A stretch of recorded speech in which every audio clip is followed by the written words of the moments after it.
Good morning students. आज हम 8th class में आपके साथ एग्जाम्पल डिस्कस करते हैं। Example 1 page 79 adjoining pie chart figure 5.7। आप अपनी बुक्स में एग्जाम्पल 1 में पाई चार्ट्स को ऑब्जर्व कीजिए, समझिए क्या है, और मैं पढ़ भी देता हूं। सबसे पहले फूड हमारे पास जो है 25% है, clothes 10%, savings 15%, others 20%, transport 5%, house rent 10%, education for children 15%। ये हमारे को एक्सपेंडिचर गिवन है। गिवन क्या है? Gives the expenditure in percentage में एक्सपेंडिचर गिवन है on various items and savings of the family during a month. एक मंथ में जो एक्सपेंडिचर है और जो सेविंग्स हैं एक फैमिली की पर मंथ, वो आपको पाई चार्ट के अकॉर्डिंग परसेंटेज में गिवन है। अब फर्स्ट पार्ट क्या है मैं पढ़ देता हूं। आपने पाई चार्ट्स को ऑब्जर्व करके आपने इन कुछ क्वेश्चंस के आंसर देने हैं आपने। जैसे सबसे पहले फर्स्ट पार्ट में on which item the expenditure was maximum. आप पाई चार्ट में देखेंगे कि कौन से आइटम का एक्सपेंडिचर जो है वो मैक्सिमम है, तो आप बिल्कुल आराम से क्लियरली फाइंड आउट कर सकते हैं। और यहां पे आप लिखेंगे expenditure is maximum on food. Expenditure is maximum on food 25% है। 25% एक्सपेंडिचर जो है वो फूड पे है और फूड में सबसे ज्यादा है, तो आप लिखेंगे फर्स्ट पार्ट का आंसर कि expenditure is maximum on food. Second part, expenditure on education of children is the same as the saving of the family. जो एजुकेशन के ऊपर एक्सपेंडिचर है वो सेम है, क्योंकि यहां पे जो सेकंड क्वेश्चन है ऑब्जर्व आपने किया होगा कि एजुकेशन के ऊपर जो एक्सपेंडिचर है वही सेम सेविंग्स है फैमिली की।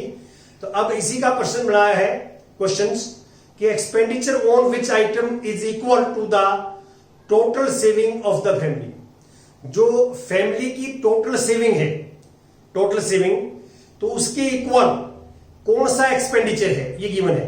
तो आप पाई चार्ट में देखिए, तो आप लिखेंगे expenditure on education of children is the same as the saving of the family. और थर्ड पार्ट में देखिए आप, थर्ड पार्ट कि if the monthly savings of the family is 3000 rupees, what is the monthly expenditure on clothes. तो monthly expenditure on clothes निकालना है, तो बड़ा इजी है। थर्ड पार्ट में यदि आप ध्यान से देखें, थर्ड पार्ट के अंदर तो टोटल जो इनकम है फैमिली की, टोटल इनकम वो 3000 है। मंथली सेविंग्स 3000 है, मंथली सेविंग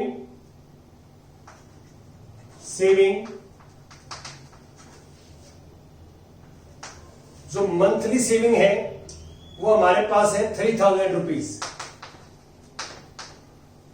3000 रुपीज ये है, और हमारे पास ये आ जाएगा मंथली सेविंग दिया हुआ है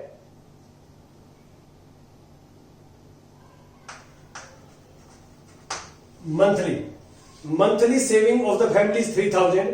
हमें निकालना क्या है? हमें निकालना है कि what is the monthly expenditure on clothes. Clothes के ऊपर जो है मंथली एक्सपेंडिचर कितना है, तो आप इसमें क्लियर देख सकते हैं कि 10% है क्लॉथ्स पे। तो आप यहां क्या करेंगे कि यहां हम ये निकालेंगे कि 15% थर्ड पार्ट्स के अंदर कि टोटल मंथली सेविंग्स हमारे पास ये है सेविंग, और 10% ऑफ दिस, यहां पे ये कितनी परसेंट है? टोटल मंथली सेविंग 15% है। क्या है? 15% जो है वो टोटल हमारे पास ये है। तो हम ये लिखेंगे पहले तो कि 15% represents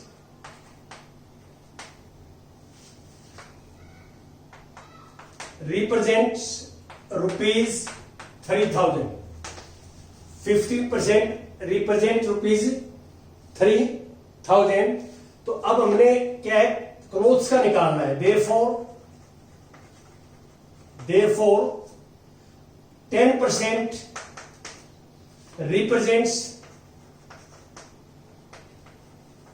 represents equal to 3000 upon 15 multiply by 10 और सिंप्लीफाई करोगे दिस इज 2/3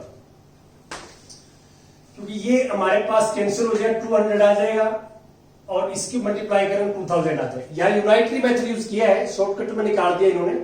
यूनाइटरी मेथड क्या है कि जो मंथली सेविंग है वो 3000 है, तो मंथली सेविंग की परसेंटेज क्या है, मंथली सेविंग पर 15% है, तो आप लिखो 15% रिप्रेजेंट्स 3000 और 1% रिप्रेजेंट जो है वो हम डिवाइड कर देंगे 15 से। यहां बीच में यूनाइटरी मेथड लगा मैंने, 1% रिप्रेजेंट दिस, इसको आप लिखे ₹3000/15, ये लगाया 1% का।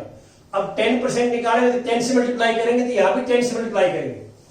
यूनाइटरी मेथड जो होता है आप जो नॉर्मली यूज करते हैं, तो यहां पे यूनाइटरी मेथड जो अप्लाई किया गया है कि मंथली सेविंग 3000 है, तो मंथली सेविंग क्या है 15% है, क्या है 15%, तो यहां लिखोगे आप 15% रिप्रेजेंट्स 3000, तो 1% 15 से डिवाइड कर दिया 3000/15, फिर 10% निकालना है, 10% रिप्रेजेंट्स मल्टीप्लाई कर देंगे, 1 को यहां 10 से मल्टीप्लाई किया, तो इसको भी हमने 10 से मल्टीप्लाई किया है, तो इसको हम बोलते हैं यूनाइटरी मेथड, जो हम नॉर्मली जनरली जो है मैथमेटिक्स में यूज करते हैं यूनाइटरी मेथड्स। यूनाइटरी मेथड मैंने यहाँ यूज किया है, उसके अकॉर्डिंग मैंने ये निकाला है कि क्लॉथ्स के ऊपर जो एक्सपेंडिचर है वो पर मंथ 2000 होगा।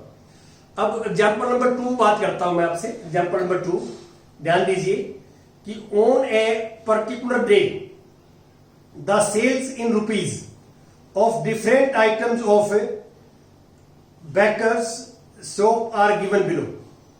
देखिए हमारे पास कुछ आइटम्स हैं, उनकी सेल दी हुई है।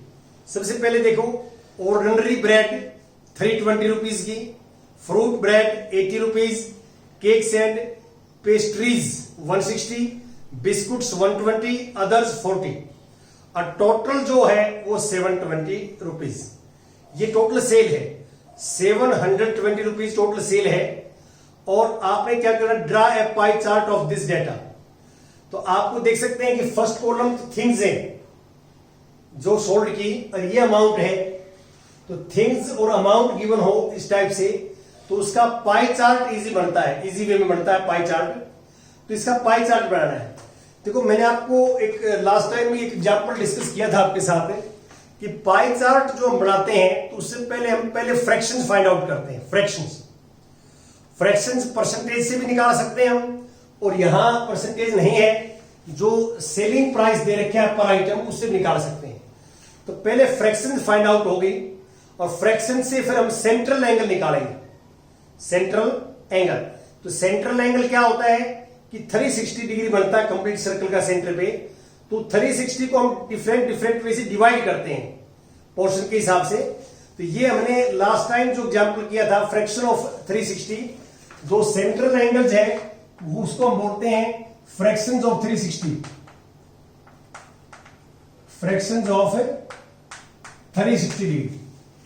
सेंट्रल एंगल का मीनिंग क्या है, सर्कल के जो सेंटर के ऊपर बनेगा सेंट्रल एंगल बनता है। तो अब देखिए, जो ऑर्डिनरी जो है ब्रेड है, ऑर्डिनरी जो ब्रेड है वो 320 जो है रुपीज के सेल हुए, और टोटल सेलिंग कितनी है 720। तो यहां फ्रैक्शन आएगा 320/720, और इसको आप कट वगैरह करोगे, सिंप्लीफाई करोगे तो 4/9 आ जाएगा। 0 0 कैंसिल, और यहां आप कैंसिल करते हैं, इसको सिंप्लीफाई करते हैं, तो यू विल गेट 4/9। अब जो बिस्कुट्स है उनकी सेलिंग प्राइस है 120, टोटल सेलिंग प्राइस कितनी है 720। देखिए परसेंटेज गिवन हो तो वहां 100 में से होता पार्ट हो, तो बाई 100 करते हैं हम, और यहां पे टोटल है तो टोटल आएगा नीचे, तो 120 टोटल कितना है 720। तो 1 0 0 कैंसिल, 1/6 आ जाएगा, 1/6 आ जाएगा। और अब 160 है 160, टोटल सेलिंग प्राइस इज 720। तो हम ये निकाल रहे हैं कि ये जो आइटम दे रखी है ना, ये टोटल जो सेलिंग प्राइस में से उसमें कितना पार्ट है। तो इसका मीनिंग क्या है, ये जो बिस्कुट्स हैं ये टोटल 6 में से एक पार्ट है, 6 में से एक पार्ट है। तो यहां पे एक कैंसिल ये, और इसको सिंप्लीफाई करते हैं आप, तो ये हमारे पास आ जाएगा 2/9, 2/9 सिंप्लीफाई कर लेना। और ये 80/720, एक जीरो से कैंसिल, और R 1/9 आ जाएगा। और लास्ट में 40/720, और यहां पे आ जाएगा रिजल्ट्स 1/18। यदि आप इन फ्रैक्शंस को ऐड करें, 4/9 प्लस 1/6 प्लस 2/9 प्लस 1/9 प्लस 1/18, सबको यदि ऐड करें आप एलसीएम लेके 1 आएगा। क्यों? एक कंप्लीट सर्कल 1 है, कंप्लीट सर्कल को 1 मानते हैं, और ये उनके सेक्टर्स हैं। These fractions are sectors of circle, ये सर्कल के सेक्टर हैं। तो इनको आप सम करोगे तो हमारे पास क्या आएगा, 1 आएगा। कंप्लीट सर्कल्स आप करके देख लेना, 1 आएगा। अब फ्रैक्शंस निकालेंगे, फ्रैक्शंस ऑफ एंगल। तो फ्रैक्शन ऑफ एंगल का मीनिंग है 4/9 मल्टीप्लाई बाई 360। तो ये 40, तो यहां 160 डिग्री आएगा पहला एंगल। अब 1/6 मल्टीप्लाई बाई 360, तो कैंसिल करोगे 60 डिग्री आएगा। 2/9 मल्टीप्लाई बाई 360, ये 4 से 40, तो 80 डिग्री आ जाएगा, 80 डिग्री। और यहां 1/9 मल्टीप्लाई 360, तो 40 डिग्री आ जाएगा। और 1/18 मल्टीप्लाई बाई 360 डिग्री, तो 20 डिग्री आ जाएगा। अब ये एंगल सम करोगे, टोटल एंगल 360 आएगा। क्यों? क्योंकि जो सर्कल का जो सेंट्रल एंगल है वो 360 का होता है। तो हमने उस 360 को जो है यहां डिवाइड कर दिया। तो ये अब आप क्या करोगे कि ये ध्यान रखें कि जो भी आपको आइटम्स और प्राइस परसेंटेज जो भी गिवन है, परसेंटेज भी गिवन हो सकती है, प्राइस भी गिवन हो सकती है, तो टोटल जो अमाउंट बनेगा, परसेंटेज है वहां तो 100 में से है, तो डायरेक्ट 100 कर देंगे, फ्रैक्शन में आ जाएगा। और ये अदरवाइज टोटल जो बनेगा अमाउंट वो उससे डिवाइड करते रहेंगे, फ्रैक्शन में कन्वर्ट करेंगे। थर्ड कॉलम फ्रैक्शंस में आएगा, और फ्रैक्शन के बाद जो है सेंट्रल एंगल निकालेंगे हम, इसको बोलते हैं फ्रैक्शंस ऑफ 360। अब ये एंगल्स आ चुके हैं, तो अब आप क्या करेंगे, एक सर्कल बनाएंगे 4-5 सेंटीमीटर का, लिख भी देंगे कि we draw a circle with centre 4 centimetre 5 centimetre जो भी, और दिस इज सेंटर। ये हमारे पास सेंटर है। तो आप कहीं भी सेंटर से सर्कल को मिला लीजिए, दिस विल बी रेडियस, एक जगह कहीं मिला लीजिए रेडियस। तो फर्स्ट एंगल पर आ जाइए 160 डिग्री। तो आपके पास जो डी होता है, डी को बीच में यहां रखिए, और 160 डिग्री के ऊपर आप लगाइए। तो हो सकता है 160 डिग्री यहां ये आ जाए, ये 160 डिग्री हम ले लिया, 160 डिग्री। तो ये जो सेक्टर बना, ये वाला सेक्टर, ये ऑर्डिनरी जो है ब्रेड का होगा, ऑर्डिनरी ब्रेड। अब नेक्स्ट हम कैसे करेंगे, अब यहां एंगल बनाएंगे, यहां पे इसके साथ, इस रेडियस पे। अगला एंगल क्या है, 60। अगला एंगल क्या है, 60 है, तो यहां पे आप 60 बनाएंगे, 60 डिग्री। ये आपने डी से बनाना है, डी से 60 डिग्री बनाएंगे। ये है हमारे पास बिस्कुट्स का सेक्टर, बिस्कुट्स। और नेक्स्ट एंगल है 80 डिग्री। अब इस रेडियस पे 80 बनाएंगे, इस रेडियस के ऊपर 80 डिग्री का एंगल बनाएंगे हम, दिस विल बी 80 डिग्री। और 80 डिग्री है हमारे पास cakes and pastries, cakes and pastries. और फिर एंगल हमारे पास बनेगा 40, फिर 40 का बनेगा, और 40 डिग्री एंगल लिखेंगे फ्रूट्स ब्रेड, फ्रूट्स ब्रेड। और लास्ट में 20 का रह जाएगा अपने आप ही, ऑटोमेटिक लास्ट बार 20 का अपने आप रह जाएगा, तो लिखिए अदर्स, अदर्स। तो ऐसे आप जो है जो डी होता है आपका उससे एंगल बनाते रहेंगे, एक जगह रेडियस मिलाएंगे, उसके ऊपर नेक्स्ट रेडियस आ जाएगा, फिर नेक्स्ट रेडियस बनाएंगे, फिर नेक्स्ट आ जाएगा, नेक्स्ट बनाएंगे। ऐसे हम इसको पाई चार्ट को जो है कंस्ट्रक्ट कर सकते हैं। तो आप यदि ध्यान से देखें कि इसके बाद हमारे पास आता है थिंक, डिस्कस एंड राइट। तो मैंने आपको बार बार बताया है कि ये बड़ा इंपॉर्टेंट जो चीज है, जो थिंक, डिस्कस एंड राइट, इसको प्रत्येक बच्चे में प्रत्येक चैप्टर में जरूर करना चाहिए। थिंक, डिस्कस एंड राइट में मैं पढ़ता हूं क्या गिवन है कि which form of the graph would be appropriate to display the following data.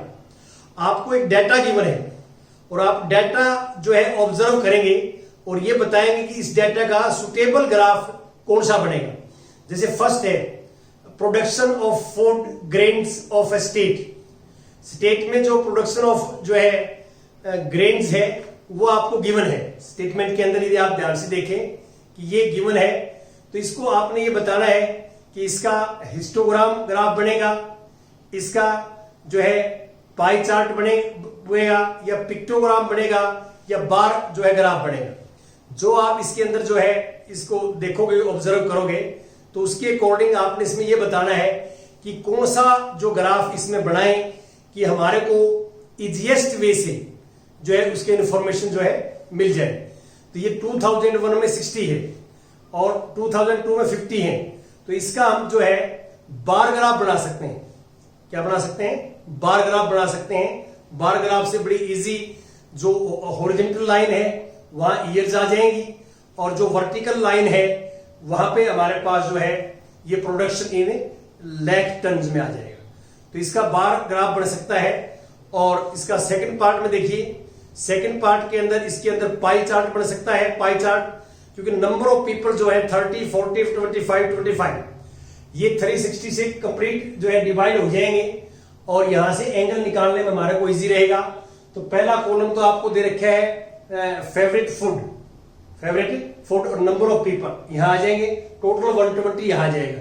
तो इस सेकंड का हम पाई चार्ट भी बना सकते हैं और फर्स्ट का भी पाई चार्ट बन सकता है। फर्स्ट का भी पाई चार्ट बन सकता है और सेकंड का भी बन सकता है। फर्स्ट का बार ग्राफ भी बन सकता है जो आपको इजीएस्ट वे से इंफॉर्मेशन दे सकता है। थर्ड जो देख रखे हैं आप, थर्ड में कहता है daily income of the group of factory workers are. पहला कॉलम आपको ग्रुप में दे रखा है, देखिए ये है ग्रुप्ड डेटा और ग्रुप्ड डेटा में आपको मैंने बताया था कि हिस्टोग्राम बनाते हैं। ग्रुप्ड डेटा में हिस्टोग्राम जो है बनाएंगे। तो थर्ड के अंदर जो है आपका सुटेबल जो ग्राफ बनेगा वो हिस्टोग्राम का बनेगा और इनको बनाना भी चाहिए आपने अपने कॉपी के ऊपर। क्वेश्चन है 3 और ये आपने करने चाहिए। तो आज का जो होमवर्क है आपका वो 5.2 एक्सरसाइज है। Thank you very much.